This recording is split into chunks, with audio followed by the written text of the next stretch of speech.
Una si dating Pangulong Arroyo, sunod naman si dating COMELEC Chairman Benamin Abalos. Pero hindi raw dyan natatapos ang listahan.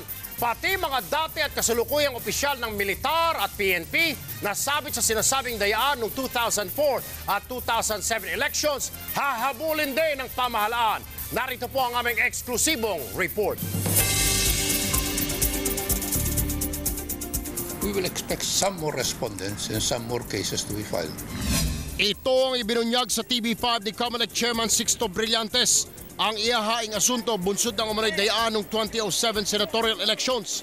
Ang kakasuhan, iba pang mga dating opisyal ng nakarang administrasyon, kabilang ang ilang military at police generals. Kayong dayaan naman was 04 and 07. Talaga naman yung administration ng GMA nasa Malacanang noon.